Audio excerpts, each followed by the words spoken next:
Armée et Nations Unies pour un Cameroun tourné vers la paix et la prospérité. Tel est le fil d'Ariane de la 53e édition de la Fête nationale de l'unité qui résonne comme une injonction solennelle soulignant l'impératif, voire l'exigence d'une parfaite symbiose entre l'armée et la nation unique, garante face à toutes ces menaces pesant sur les valeurs fondamentales que sont la paix et la prospérité. C'est dans cet esprit d'unité que les militaires et civils ont battu le pavé le 20 mai 2025 à Touboro.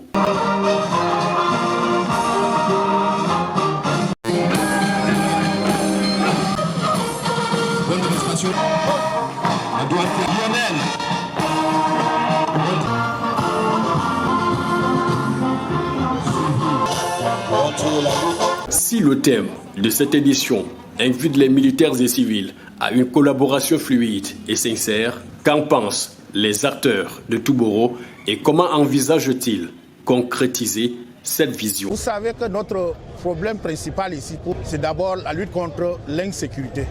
Et l'armée et la population ici à Touboro conjuguent leurs énergies pour pouvoir contrecarrer dans l'avancée de cette insécurité. C'est pour cela que les populations doivent au quotidien donner de l'information nécessaire aux forces de défense et de sécurité pour pouvoir mieux traquer ces malfaiteurs qui écument nos populations au quotidien.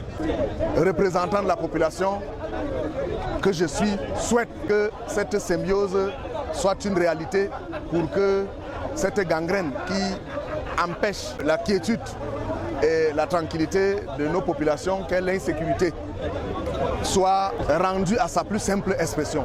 En plus de cette unité nationale, les autorités locales ont jugé opportun de partager ce message de bon sens au-delà de nos frontières en conviant leurs homologues issus des pays frères que sont le Tchad et la République centrafricaine. Ce geste s'inscrit dans une dynamique de redynamisation des relations de bon voisinage. Et c'est avec fraternité et honneur que nos hôtes ont pu apprécier la grande parade milito-civile. 53e fête nationale à Touboro, c'était impeccable. Je jette d'abord un bouquet de fleurs sur l'organisation. Je remercie d'abord l'accueil très fraternel que les frères camerounais nous ont réservé. Le sous-préfet de l'Armanaï souhaite que cette relation soit continuelle afin que nous collaborons ensemble et nous éradiquons le seul mal qu'on a, le seul mal, le phénomène de banditisme transfrontalier. Par ailleurs, à l'occasion de ce moment fort illustrant l'unité, la culture s'est révélée être un atout précieux pour la préservation de cet acquis, tout la mise en valeur des rythmes nationaux et des danses patrimoniales. Quoi qu'il en soit, que nous soyons militaires ou civils, le Cameroun nous appartient tous et nous devons veiller à son intégrité. Ergo, l'humanisme, l'altruisme et l'intérêt général doivent caractériser nos qualités intrinsèques afin que la paix perdure et que la prospérité s'installe durablement pour un Cameroun indivisible.